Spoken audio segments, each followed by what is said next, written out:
What up, bro? Welcome to another episode of I Bleed Sports. As you know, I am the host, BrandonJaneau, and like always on all podcast platforms everywhere.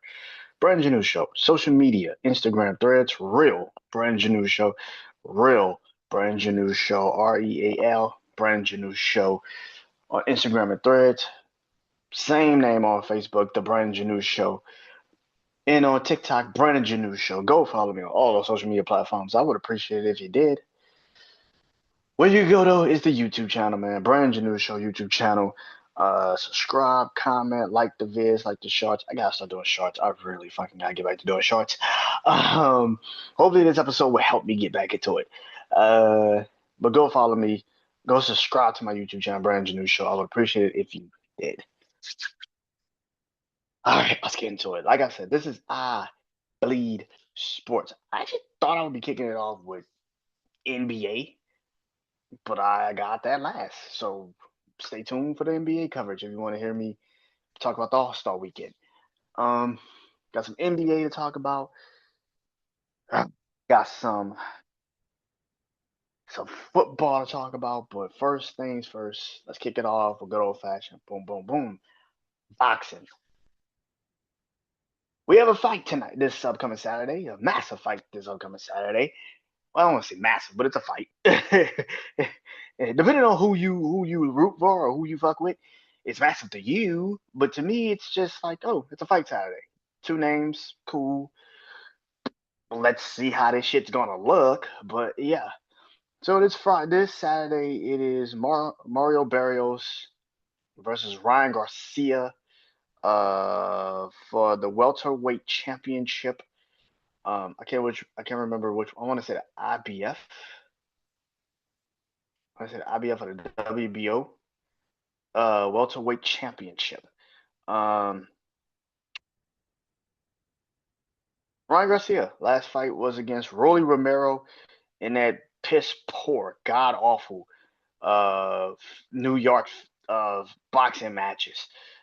He was the main event, and if you literally outside of the second round where he got knocked down, that was basically the only damn thing that was actually interesting about that fight. The rest of the fight, he fought timid is shit. He did not want to get hit by Rolly Romero with his power, and so he fought the rest of the fight timid as shit. Um,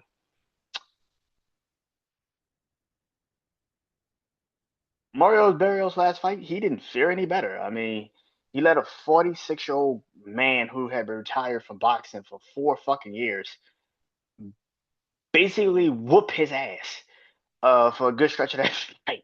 Uh, and Manny Pacquiao wasn't his best fight at all.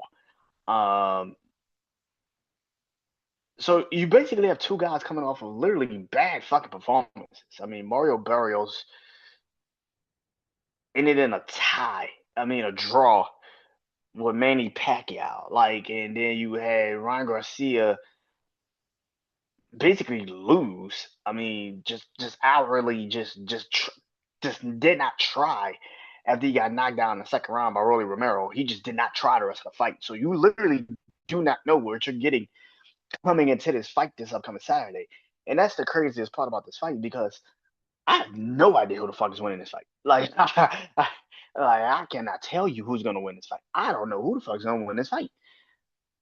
I would love to see it and say, oh, it's gonna be Mario Barrios, but I just saw Mario Barrios literally sit there and basically let a 46-year-old man who hasn't been in a professional boxing fight in a professional boxing match for 4 fucking years whoop his ass. Like and stay pretty much in the fight for most of the fight because he was afraid to fucking like to hit him.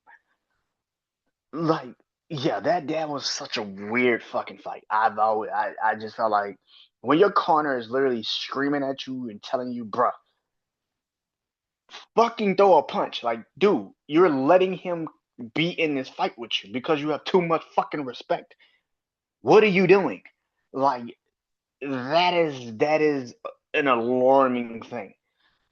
And Ryan Garcia, he came up with a lot of hype from the Devin Haney fight.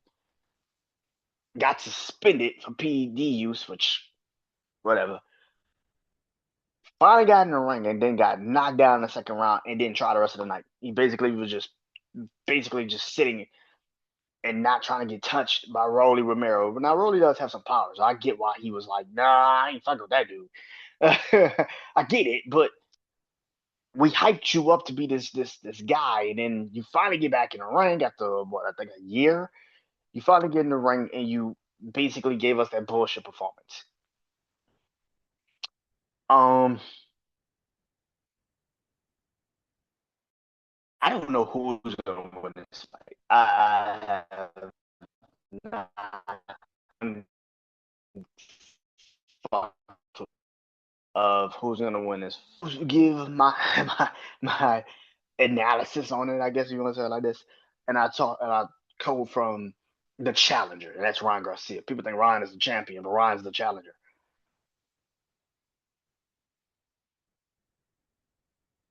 If keyword, if Ryan can touch Mario early in this fight and get an early knockdown, he will control the fight, the rest of the fight.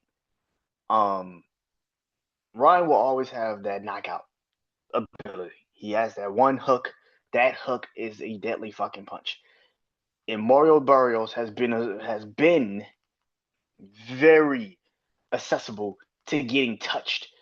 If you don't believe me, go watch the Tank fight because he was winning the fight for a good stretch of that fight, and then Tank fucking touched him one good time, and he fucking fell, and it was the whole fight flipped. Ryan, and I've said this numerous times about Ryan. Ryan's a boxer that results back to what he knows and what he can do. That hook will always be there. But if he doesn't believe he can get to you, he's never gonna throw it. And even worse, when he starts to get tagged and he's starting to get fucked up, he immediately just starts throwing it. And it's like, bro, I see the hook coming. I know you're gonna throw it because that's all the fuck you have. I don't think Ryan Garcia is a good boxer. I've always said this. I don't think Ryan Garcia is a good boxer at all. I think he's just a guy that got a really good fucking left hook, and that's all the fuck he got. He has no jab. The man has no jab. He has no footwork. He has nothing. He is just a really good knockout artist. And for somebody to be that big and only you have is the fucking left hook, that's not a threat. Like you're not a threat, kid. But when you're fighting guys like Mario Barrios, who is very aware of the situation that he's putting himself into, which is the last fight you had, you looked basically like you didn't want to like. I don't say like you didn't want to be there. You looked like you were afraid to fight Manny Pacquiao. And I don't want to say afraid. It's just you had too much respect for Manny Pacquiao to the point where you couldn't fucking hit him. And that's the craziest part. Now I don't think you have that much respect for fucking Ryan Garcia, clearly. But that last fight is such a stain on your reputation. It's just facts. That's just a stain on your reputation. You just did not play. You just did not fight well in that fight, and that's a very massive fucking thing that happened. For me, and I'm looking at the situation, Ryan Garcia needs to get to Mario Barrios early. Like he needs to hurt him. Even if you wait later in the rounds and your power is still there, because your power is always going to be there, and you tag him late in that fight, nothing's going to make Mario Barrios have to change up his game plan more than getting hit early. But again, Ryan Garcia is a creature of habit. So once he knows he can't get to you with a jab or, when he can't really jab, that goofy ass fucking shoulder shit he does, that little fake ass Philly shell he does, if he knows he can't do that, if he knows he can't get to you, he can't hurt you, then he results back to just throwing a hook all night. And that's easy to catch because you're just watching him throw it all night. The best game plan for Ryan Garcia is that the punches are the left hook is always going to be there. But if you're not boxing and you're not trying to set it up, it's easy pickings for Mario Barrios, no matter how much Mario Barrios has suffered in these last couple fights he's been in. But Mario Barrios, You're the better boxer. You are. You're still the somebody in his camp. His I think he trained by his father. Somebody in his camp has to tell him, "You're the better boxer, dude. You have to have great defense. Force Ryan Garcia to only throw the left hook because that's all the fuck he has. You have to whoop his ass. You're the better boxer. Ryan Garcia is not the better boxer in this fight.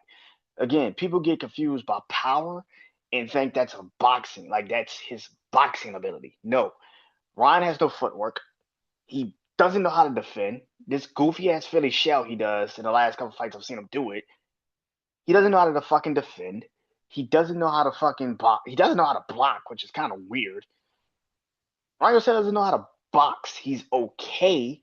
He's decent when he can knock you out.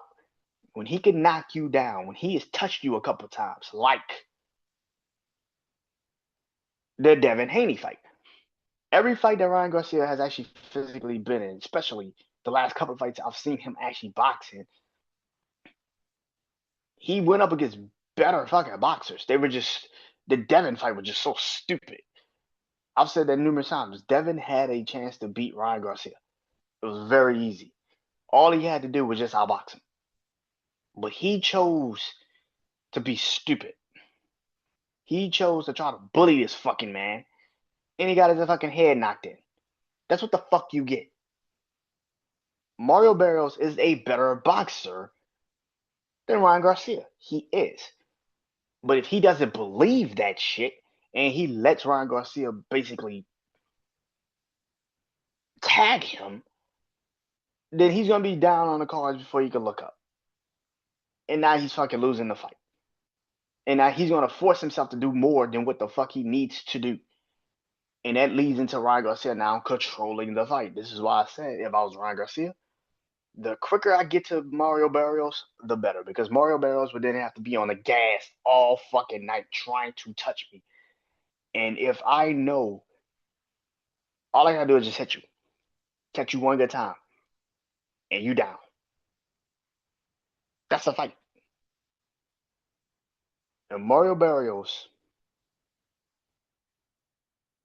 can actually be the better boxer. He wins the fight easily. Don't force the situation. Don't force yourself. Don't force yourself into a situation where you can. I got a feeling Mario Barrios is gonna be. He's gonna be stupid, and he's gonna feel comfortable in about 4 or 5 rounds. He's gonna feel comfortable. If Ryan don't tag him by round two, he's gonna be comfortable, and then he's gonna do something stupid, and he's gonna get caught. That is why I say all the time, like at this stage in Mario Barrios' career, you can't afford to lose this fight. I don't think Ryan's better than you in boxing. In a boxing sense, he's not better than you, but he has better. He has power, and you do not, and that's a problem. Who wins this fight? Mario wins off of points if it goes to the distance. Mario wins off of points. Ryan wins off of a knockout. It just depends on which is which.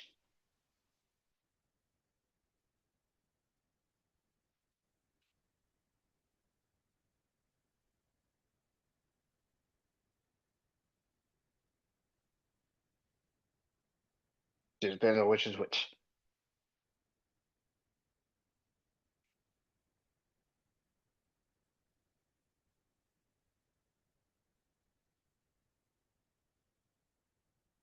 Mario wins off of points. Ryan wins off of a knockout.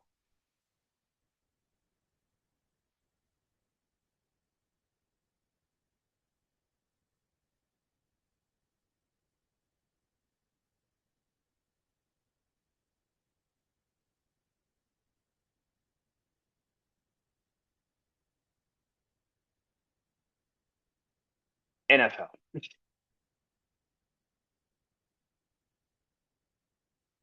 So the Dolphins decided to clean house today.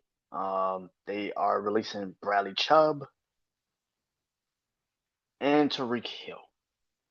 Uh, pending is tour. Pending is tour. Uh, I don't think you could release tour. I think it'd be too much of a cap hit if you were to release tour at this moment. Yeah, I think it'd be too much of a cap hit if you release tour at this moment. But yeah, it'd be too much of a cap hit. But if Tariq Hill, but you release Tariq Hill, release Bradley Chubb, you traded Jalen Phillips last season to Philly, and it makes sense. Miami is officially, deciding. Miami is basically deciding to, you know, get rid of the two pieces that is left standing of that. We're trying to win the AFC East and make a big, moves and all this other shit. And it's officially, they have officially cleaned house. What do I think of that decision? Good for Miami. I know it sounds crazy to sit there and say good for Miami, but it's good for Miami. I mean, would I personally have tried to trade Tariq Hill? Yeah, I probably would have tried. Say they're Bradley Chubb. I mean, all these fucking teams that need. Um, Again, you maybe thinking in your head that maybe we won't get what we possibly could have gotten if Tariq Hill wasn't coming off of a torn ACL and Bradley Chubb wasn't coming off of a pretty high season. Of course, on top of that, you got to also put into perspective, you just paid Bradley Chubb some money too, and there's a lot of teams that probably wasn't going to take him on their cap. So releasing him might be a better idea. I like the decision. I think Miami. I know a lot of people are going to sit there and like, wow, why would Miami do that? Like I said, would I personally have tried to trade Tariq Hill? Yeah, I probably would have tried to trade Tariq Hill. I would have looked at Kansas City. I would have looked at a lot of these teams that need a number one guy, at least a somewhat number one guy, and that's Kansas City. Trading back to Kansas City, trading to Buffalo, trading to Baltimore. But then I asked the question and then I maybe look at a lot of these other teams like the Raiders, who kind of needs that number one guy who's about to draft a quarterback possibly in his draft. Um, but now Tariq Hill is a free agent for the first time in his career, and of course, like everything in sports, they immediately jumped out the window and start screaming, "Well, if I was, Tariq Hill, I go to Kansas City. I go back to Kansas City. Why? Why?" Now, I'm not saying that he can't go back to Kansas City because he can definitely go back to Kansas City. But are you going there to See, here's the thing. Are you going back because you actually believe that the team and organization wants you back and you can be the guy again there? Or are you only going back because it's familiar and you absolutely positively know that they have to make you the guy immediately because they have nobody else. Xavier Worthy, Rasheed Rice, these guys aren't fucking getting the job done. And then on top of that, we do not know if Travis Kelce is going to be gone. We don't know if Travis Kelce is going to retire. This could be one last hurrah of the old. I mean, Kansas City just brought back Eric Bieniemy. This could be a last hurrah of the last stages of this. But on top of this, we don't know if Patrick Mahomes is even going to play this upcoming season. We have no fucking clue. He can say he is, but bro, you just tore your fucking ACL. Like you tore your fucking ACL, bro. Like, could you come back and play next? Maybe. I mean, I wouldn't be surprised. I think he can. I mean, surgery is something interesting, but that late into the season, you are going to tear your ACL and not come back and play football with a really okay offensive line. You still have no running game.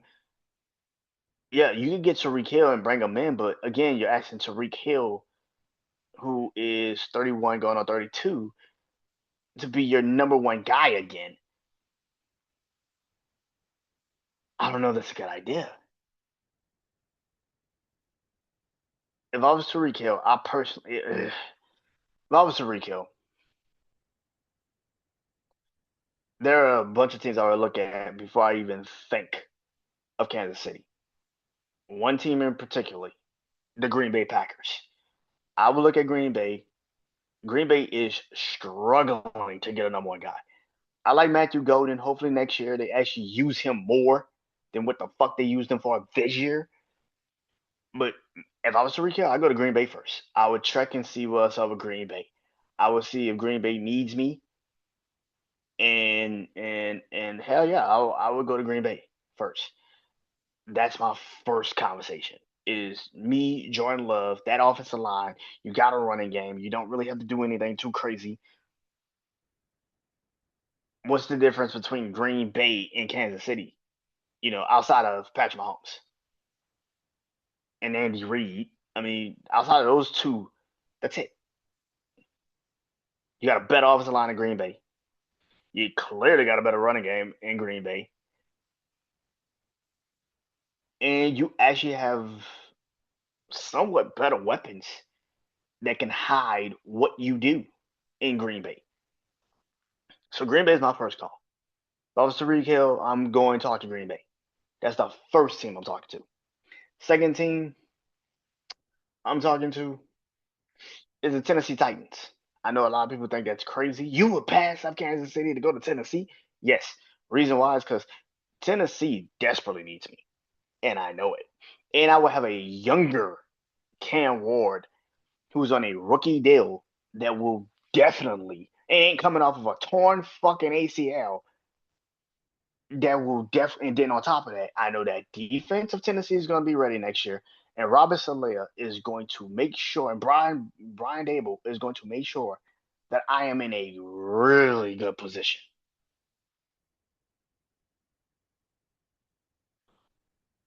Packers, Tennessee, third team. My third team.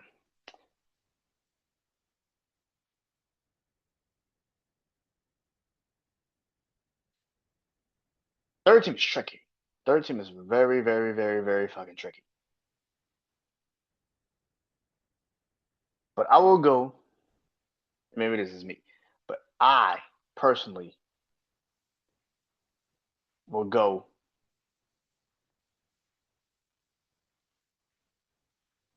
and I will look at, like I said, I got a third team. My third team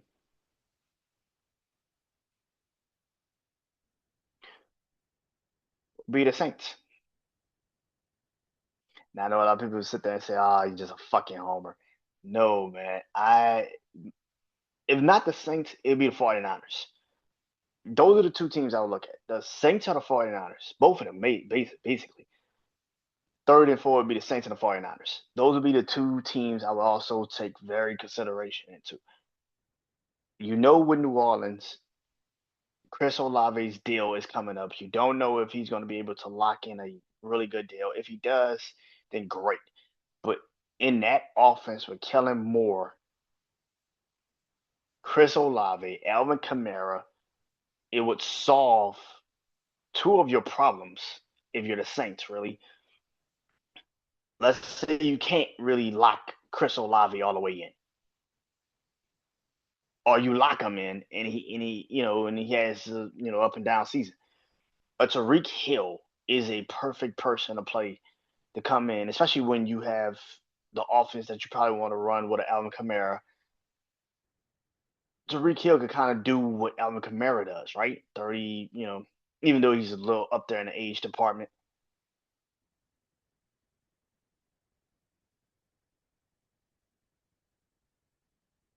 San Francisco is in the same boat as the Saints, right? In the same sense, right? Where you need a number one. Tennessee, Green Bay. San Francisco is one of those teams too. You have basically told everybody Brandon Ayuk will not be back with the 49ers. Basically, you've already told them that Brandon Ayuk will not be back. So if that is the case, if that is the case, that Brandon Ayuk will not be back. If that is the case, that Brandon Ayuk will not be back, you need to go get a number one. And as much as Ricky Purcell sounds like he can be one, he's not one. And as far and on top of that, who is Tyreek's old head coach? One of Kyle Shanahan's former assistants. So he knows how to use him for the right schemes and situations. If I was Tyreek Hill, I think about San Francisco. I think about New Orleans. I think about Green Bay. I think about Tennessee. Again, I get that people's like, well, he probably wants to win the ring. Yeah, Kansas, but you think Kansas City is closer to winning a ring at this moment with a torn ACL, Patrick Mahomes, no running game, no offense, and you again, the guys will sit there and say, "Oh, they're gonna fix that." How the fuck do you know? It took the Patriots 10 fucking years to win a championship. Do y'all not understand that for some apparent reason, bro? It took the Patriots 10 fucking years to win a Super Bowl. Yeah, they got there. They didn't win, but they got there. It took them 10 fucking years to win their fourth Super Bowl under Tom Brady and Bill Belichick. 10. Stop telling people, well, Kansas City's got Patrick Mahomes and Andy Reid. Yeah, I saw this play out. It's called Tom Brady and Bill Belichick. It took 10 fucking years to win another Super Bowl. I don't think you got 10 fucking years to get Patrick Mahomes a fucking Super Bowl again. Could he go to Buffalo? Yeah, he go to Buffalo. I don't think he has no problems probably going to Buffalo. The question is, if you go to Buffalo, you will become the immediate scapegoat when Josh Allen can't win games. And if you're cool with that, then go to fucking Buffalo. But I'm pretty sure you also had to deal with that in Kansas City early in your career, and you probably didn't like that shit when Kansas City couldn't win games, and they were saying it was Tyreek Hill's fault because Patrick Mahomes overthrew the fucking ball. What the fuck you think is gonna happen in Buffalo? Could you go to Baltimore? I would love to see Tyreek Hill in Buffalo. I'm Baltimore. I would love to see Tyreek Hill in Baltimore with Lamar Jackson. That would be fucking awesome. I would love it. Do I think it's gonna happen? Not really. I really can't see it. The reason why I say I can't really fucking see it is because Tyreek Hill would have Tyreek Hill and Lamar Jackson will both have to agree to basically.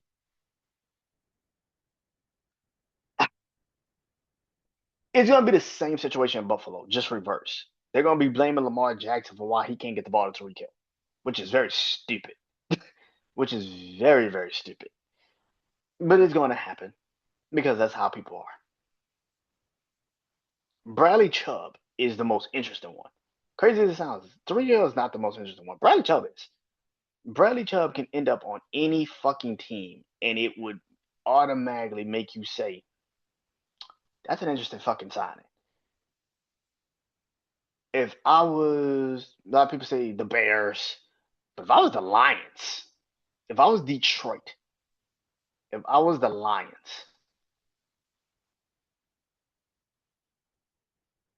if I was the Detroit Lions,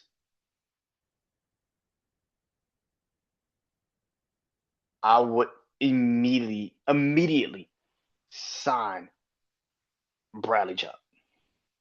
As soon as the NFL league starts, I would sign Bradley Chubb.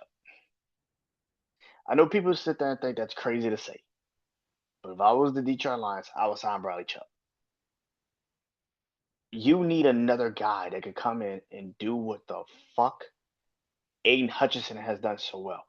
And Bradley Chubb is a veteran where you don't have to put him in any too many crazy things. It's kind of like Von Miller when he got added to the Rams a couple years ago, where it was like, bro, just come in and just be you. We don't need you to do too much shit. We got a Aaron Donald like or a Max Crosby like and Aiden Hutchinson. We don't need you to do that. We need you to come in and just be you. If I was Bradley Chubb, I'd probably think about Detroit. I know a lot of people say Chicago. I guess. Um,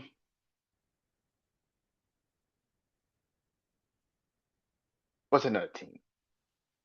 Patriots. Patriots desperately need that that guy, that other pass rusher. They need that type of guy.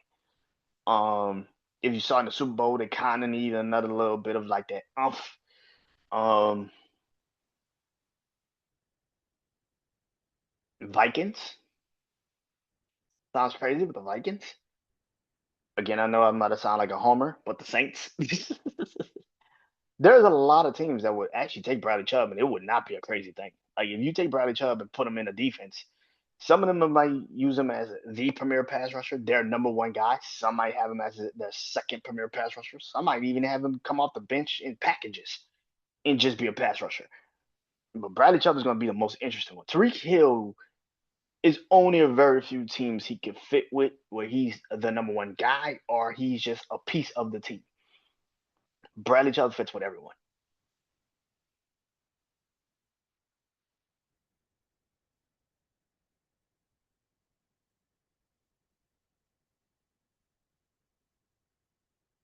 Yeah.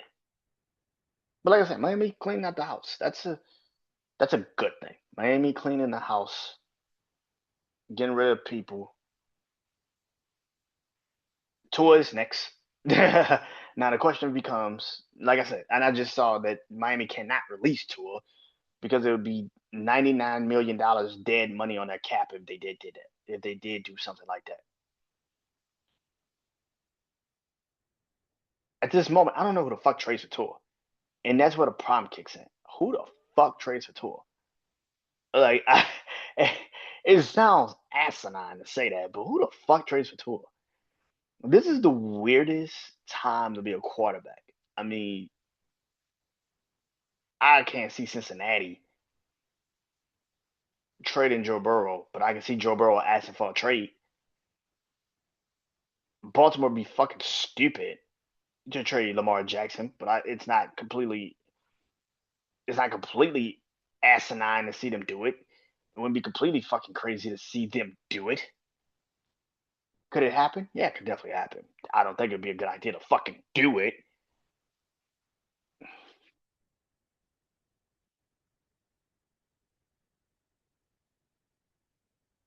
But this is the quarterback draft where this draft again, because of how bad the quarterback draft class is, there's going to be teams that's going to probably force themselves to make a deal that isn't going to work. If you're doing it, I'm gonna say this right here, right now.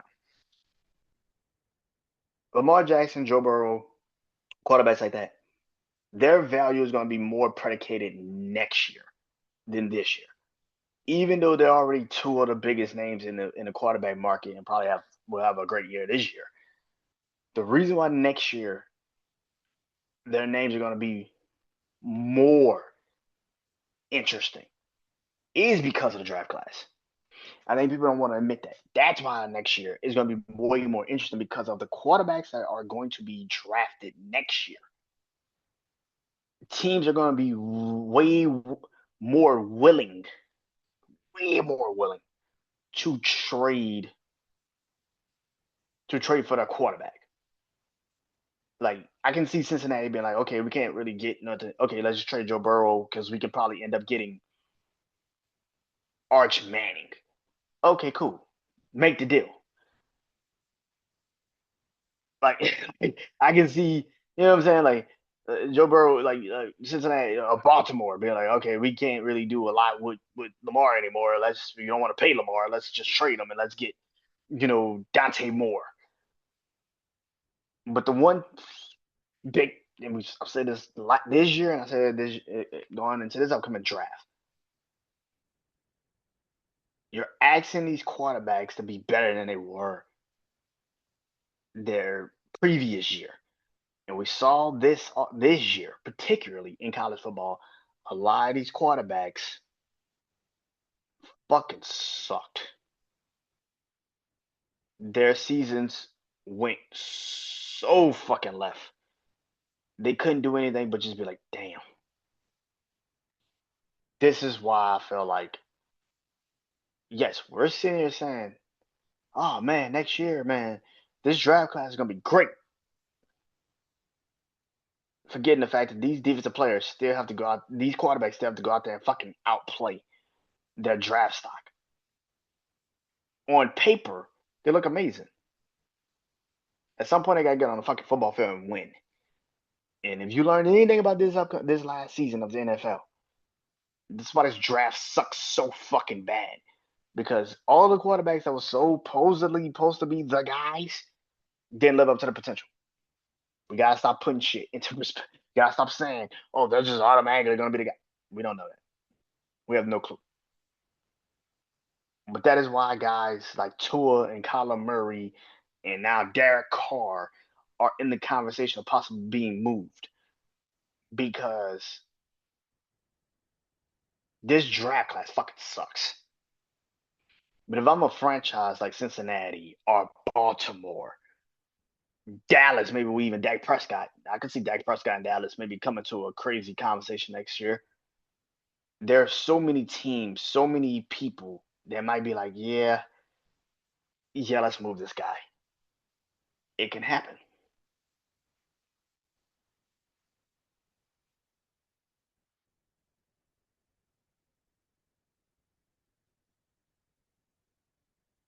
NBA. So the All Star weekend was this weekend. Um,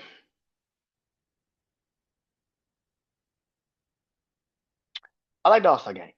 I like the games they had. I like the game.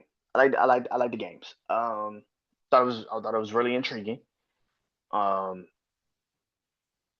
and it was good. It was really good games. Team World and Team US stars even had the old dudes out there actually playing basketball for real, for real.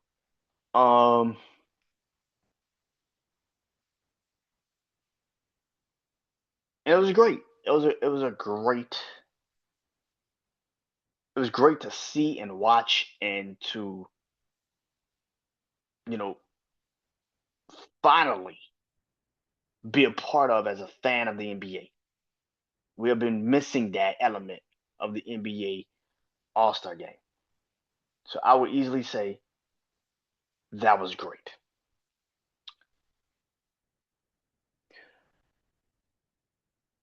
Did this fix the All Star game problem for the NBA? No, it did not fix the All Star game's problem. No, it's a temporary fix to a permanent problem, and you will not be able to fix that. The first three games were great. First three games were awesome. They were great. It was fun. It was exciting. It was fun. It was exciting. Yeah. Got to the fourth game and it looked like previous All Star games have looked. Very fucking boring. Um, very fucking boring. Like they gave the fuck up in the last game. Like they just gave up. Um, that is why I say it's a it's a temporary fix to a permanent problem. It was great until the finals, and then the finals reminded you like, oh, right, I don't even give a fuck. Oh yeah, right. I don't even give a fuck.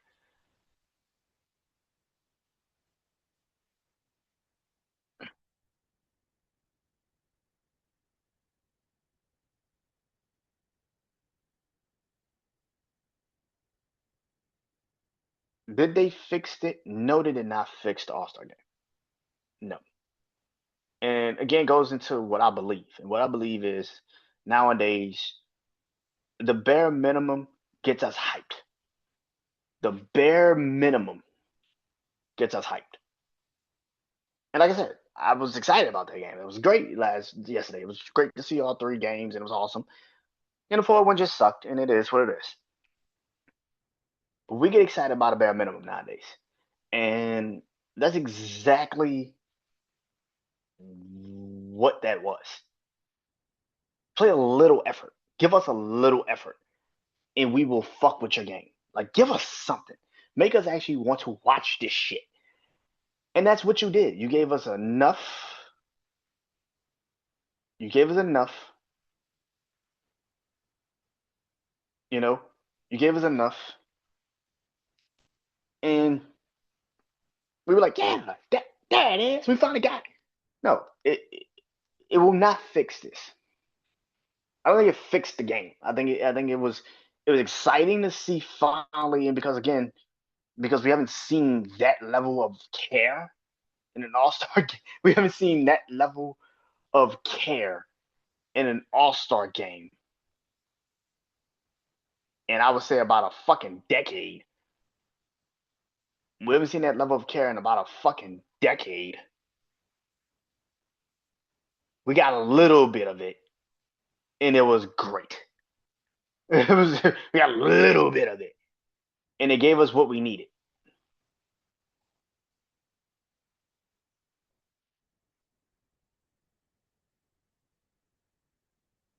But again, I asked the question: did that fix the problem? No, it didn't. It didn't fix the problem. It was a temporary solution for something we desperately fucking needed. But that's all it was. Temporary. Let's see if this shit gonna work in 2 years. Let's see if this shit gonna work in 3 years. Let's see if this shit gonna work in 7 years. Let's see if this shit. See again, we're getting excited for the bare fucking minimum. We asked them just to have a little bit of hope, a little. We asked for just the smallest effort, and we got it. And we are now like, oh, we fixed everything. No, that. This is what I would do to fix the All Star game. This is what I would do. I would go back to the East versus West concept. Now, a lot of people will sit there and say, "Oh my God, why are we gonna go back to this?" Listen, I will go back to the East versus West concept. It works. You just have to put the fucking effort into it. And this is where the effort kicks in. The winning conference of the East versus West All Star game. The winning conference. Let's say the East wins, or what? Let's say the East wins the All Star game, right? Or let's say the West. Let's say the West wins the All Star game, right? Detroit, who has, by the way, Detroit, who has the #1 record right now in the NBA, but the Western Conference wins the All Star game. But the Western Conference wins the All Star game. This is what I would do. The West wins the All Star game, then the Western Conference gets the #1, gets the home court advantage in the NBA Finals. The Western Conference, whichever conference wins the All Star game, gets home court advantage in the NBA Finals. Why is that big? Because now, back in the day, this would have been massive. Nowadays, nowadays, you can kind of win on the road, but in that atmosphere, a game 7 on the road, because let's put into perspective, Detroit. Detroit has the best record. I was about to say this, right? Detroit has the best record in the NBA right now. They're 47-12, I think they are. 47-12. Which means if the NBA Finals was to start right now, they would have home court. But what I'm proposing is basically what baseball does. Baseball All-Star game is shrouded in whichever league wins the All-Star game. Whichever league wins the All-Star game, they get home field advantage in the World Series. That's pretty much what I'm saying in the NBA. Whichever conference wins the All-Star game gets home court advantage in the NBA Finals. Now imagine last year if the OKC Thunder had to play Game 7 in Indiana and they were down 3-2. They won Game 6 in OKC, but they had to go to Indiana for Game 7. How different would that game have been? Indiana might have set Tyrese Halliburton down for at least 2 or 3 games.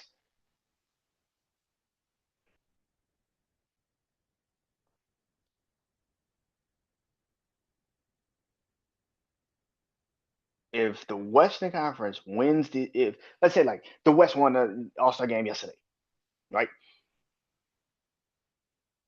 Detroit finished the season with 60 wins, but they have to go on a road for a game 7 against, excuse me, OKC or Houston or San Antonio. You won 60 fucking games. You ended with the best record in the league. And you ended up you ended with the best record in the league. And you gotta go on the road for a game fucking 7? What the fuck? That would fuck up your psyche, like automatic. Like, bitch, we won every game. What the fuck? We got the best record in the league, but we gotta go on the road for game 7. That right there will automatically kick the fucking, because again, you keep saying the All-Star game, there's nothing to play for. There's nothing to play for. That is something to play for. Because let's say you do have to go to a game 7 and you're on the fucking road and you have the best record, but you're the Eastern Conference and you lost the All-Star game. Now that's a fucking problem. Now I gotta battle Victor Wembanyama in fucking San Antonio in a game. Are you fucking kidding me? I won 60 fucking games. I got the best record in the league. What the fuck? You're just sitting there like, what the fuck? I did all this work to go to a game fucking 7. Are you kidding me? That would automatically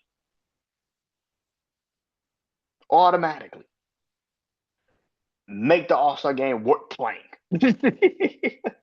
That would automatically make the All-Star game something worth playing for. You would actually have to fucking care because you don't want to be in a game 7 on the road against a Victor Wembanyama if you're Cade Cunningham or Jalen Brown or you see what I'm saying? Like you get them to the fucking NBA finals and then they lose. And then you lose a game 7 on the road when you had the best record in the NBA. You should have probably won the fucking All-Star game, now didn't you? That's the first thing. The second side of that coin is if you are the losing conference. Now, if you are the losing conference, this is what the fuck would be in your favor. What's going on in the NBA right now is the tanking shit, right? The tanking shit in the NBA is starting to really get crazy. But I have seen for a lot of years, these last couple of years, that tanking doesn't mean you're going to get the number one fucking pick in the draft. Like last year, I think Utah, there was some other teams that tanked last year to try to get the number one pick. And somehow, some way, Dallas ended up with the number one pick, and these motherfuckers was in the playing. And these motherfuckers was in the playing.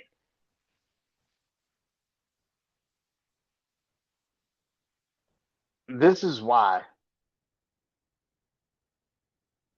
tanking doesn't always mean you're going to get the number one seed, especially when you're putting your hopes into a fucking lottery ball.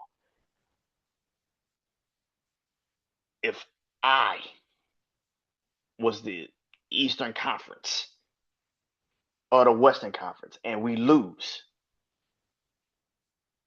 it's like a double whammy, right? Well, kind of. Here's the thing.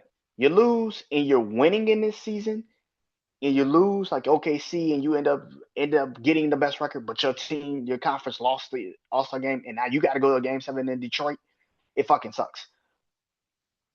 But if you are one of these teams that are tanking, like the Jazz, like the Pelicans, you just got lucky and massively lucky. You didn't just get lucky, you got massively fucking lucky because now you're not tanking anymore. Because, well, you still are tanking. I'm not going to sit here and act like you're not tanking. You're still tanking. But if you end up with the number one pick in a draft, let's say you let's say you're tanking. The closest record, the worst record of that conference, let's say the Western Conference, right?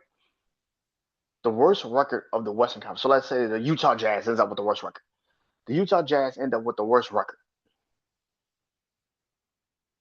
The Utah Jazz, because Washington, Lord of mercy, the Western Conference lost, right? Because the Western Conference lost the All Star game. they would automatically get the number one pick in the draft. That is something. Now you have a reason to tank. If you're gonna tank, let's tank for a reason in this bitch. If you get the number one pick in the draft, especially this draft, kid from Arizona, you got the kid from BYU, you got some kids from Arizona, you got Carlos Boozer's son in Duke, you got the kid in North Carolina right now. Like, imagine that. Now tanking would actually mean something. You end up with the number one pick in a draft if your conference loses the All-Star game. The worst team in that conference ends up with the number one pick in a draft. So if let's say the East lost, right? Let's keep it in that. Detroit not only has to go on the road for game 7, but now the worst team in the East, I don't know who the worst team in the East is, Washington. Let's say Washington. Now next year, think about this. You have Anthony Davis, Trae Young, and let's say Carlos Boozer's son. You just went from I don't know to ooh shit, the East might be interesting next year. like ooh shit, that might be an interesting team next year. I don't know, man. You went like that fast. And now it also makes other teams say, okay, and it kills this, and it kind of kills the tanking a little bit if you think about it, because it kind of controls the tanking because now only a particular conference can get the number one pick. It eliminates half the field. You don't have to do the boat. You don't have to do the goofy ass fucking balls, lottery picks and shit. You get a number one pick. I think it's 3-1 actually. It helps the tanking because teams now understand like, okay, teams will understand automatically. Okay, the good teams are gonna play that. The good teams are the ones that send all the fucking all stars anyway. So they're gonna play their ass off to get that number one pick to get that home court advantage. But if they lose, the situation at hand is now whoever is the worst team in your conference, they get the number one pick. That right there would change the conversation right away. Not an all-star game.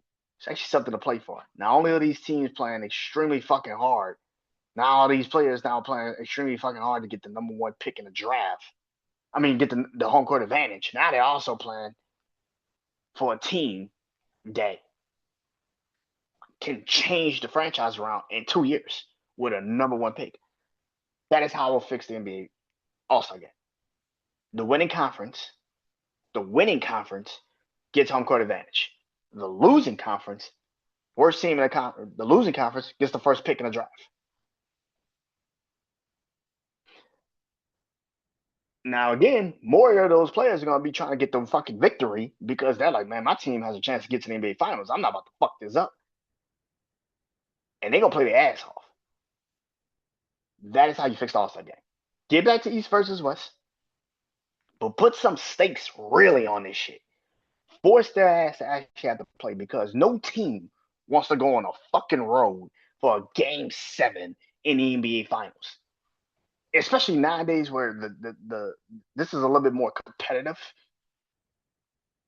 Like last year's NBA Finals.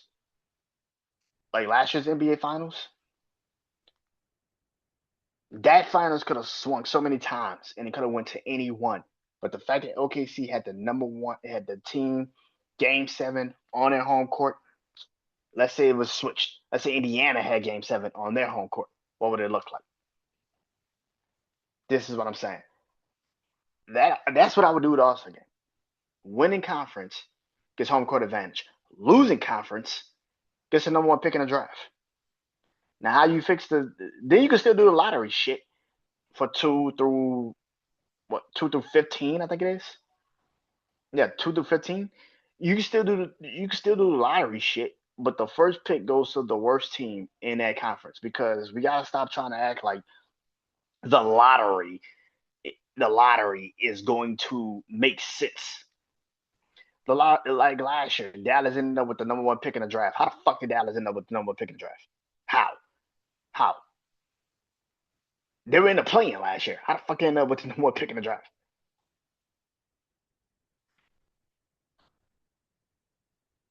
That would kill. And like I said, the tanking would also kind of isolated, get kind of fixed a little bit because now teams know because now teams know the tanking situation ain't what you thought it would be. Now you can't just tank just because.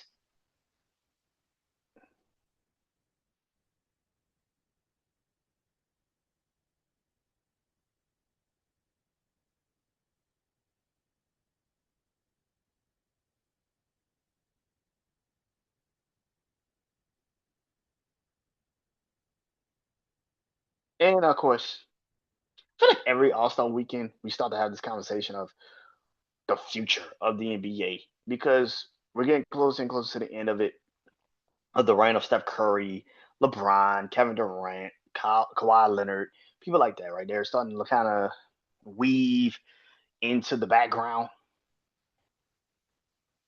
But one team in particular, one conversation is always, and I don't give a shit what happens. One conversation that's always there, no matter what happens in life. The one conversation that's always there is who is the new face of the NBA. And I've said this numerous times. The new face of the NBA just has to become the new face of the NBA. I feel like a lot of people don't want to admit this. You try to say it was Jason Tatum, and he doesn't fit the face of the NBA. He doesn't fit it. I'm gonna tell you who the new face of the NBA is gonna be. It's gonna be Victor Wembanyama, Anthony Edwards. That's it. Those are the two faces. Those are gonna be the two guys. Those are the two guys that's gonna be the new face of the NBA. And if you saw last night, Anthony Edwards took the challenge of Victor Wembanyama, like, oh, this is how you want to play it? Let's do this shit. Victor Wembanyama was pissed the fuck off in game one of that All Star game. He was like, yo, we should have won that shit. What the fuck? That's the face of the NBA. Anthony Edwards, like, oh, Victor started it. And I was like, man, fuck that shit. Let's get it going then. Let's really do this shit. That's the faces of the NBA. You have to embrace that shit. I think a lot of people don't want to because you want to put it around, and I always say this, you want to put the the conversation around winning rings. There was a time when Allen Iverson was the face of the NBA. Allen Iverson never won a ring. AI never won a ring, but he was the face of the NBA. Like we gotta stop trying to make it all about rings. Jason Tatum has a ring. I don't consider him the face of the NBA. People try to say it's Luka. Luka's not the face of the NBA. It's gonna be Victor Wembanyama and it's gonna be Anthony Edwards. Now, who? Why does it have to be a who? And another thing about this situation is that it doesn't have to be one face. And I think a lot of people don't want to admit that either about the NBA. Steph Curry was the face. So was LeBron at one point. Like, so LeBron and Steph were both the faces of the NBA. Kevin Durant, too. They all were the faces of the NBA at one point. But it was never like, because you're the guy now, this other guy just fades into the background. That's bullshit. Anthony Edwards, Victor Wembanyama, and a third person, we'll see what the third person becomes. I don't know who the third person will be. Excuse me. A lot of people say Jason Tatum. I don't think it's Jason Tatum. I just don't think it is. Um, maybe it's a kid that's getting drafted this year. Maybe somebody that's going to get drafted this year. Maybe it's Cooper Flag. Maybe it's Cooper Flag. Who the fuck knows? Like again, I know a lot of people are gonna be like, well, that's all from one conference. Who said the face of the league has to be from separate conferences? If the Western Conference got more of the interesting players, then that's what the fuck is gonna be the faces of the league. I'm not saying the East is bad. The East may have better teams and they may win the championships. But guess what the fuck the NBA media is gonna try to play out there? Well, if this team won a championship, does this mean no? It doesn't mean that this guy's not a face of the fucking league. It just means the team was better than that one. That's all. Could it be Cooper Flag? I mean, for me personally, after watching it last night, and I've always felt that Anthony Edwards and Victor Wembanyama were the two guys already. Didn't really change anything for me personally. It just confirmed it for me. The way Anthony Edwards took that challenge on and said, "Oh, That's how we playing? Okay. Victor Wembanyama saying, fuck this shit. I'm treating this shit like an actual game. Y'all have made this game feel like it doesn't matter. That ain't me. All these games matter. I'm gonna treat this shit like it fucking matters. That right there. That's a face of the league. Because he's not letting you tell him how to play basketball. He's like, no, I'll treat this shit like it's a real game every game. The fuck you mean? That's how you make a face of a league. That's how you get behind the face of a league. Anthony Edwards the same. Anthony Edwards didn't treat this. He was like, yeah, we're gonna try to play normal. But as soon as Anthony Edwards felt like Victor Wembanyama was trying to start that shit up, he was like, oh, that's how we doing. That's what we doing now in these games. Okay, let's get it going. That's what we need. We need those guys. We don't need these temporary. I kind of want to play, but I don't know if I want to play kind of guys. These are two dudes that seem like I want to be on the court every fucking game. If I can play, I'm gonna play. Not this low managed shit. If I can play, I'm gonna play. And I like that. That's what we need. We miss that shit. We've had too many people that come into the league and just got comfortable with what the fuck they were already doing. This new generation of kids, and if you watched All-Star Game last night, these new generation kids are realizing, yo, we are the faces of the league. We are the future. We determine who the fuck gets going. We determine who's the guys. Not LeBron, not Kawhi, not Steph, not KD. Great, they're awesome. We know how great they are. But what the fuck about us? That's what we needed. We needed that in that All-Star game. And that is something that desperately will help the All-Star game moving forward. But if you go back to the format of East versus West and you do what I said, winning conference gets the home court advantage, losing conference gets the number one pick. I promise you, people are gonna play a little bit harder. People, especially nowadays, in a in a more um in a more similar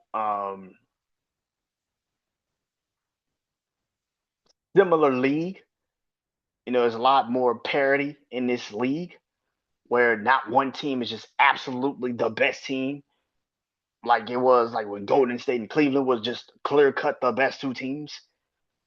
There's a lot more parity. Detroit this season is having a great fucking season. Who the fuck saw that coming? Right? Like who the fuck saw that coming? San Antonio, who I've already known was gonna have a great year. But to some people, they didn't think San Antonio would get this fast, this good. I did. But you know,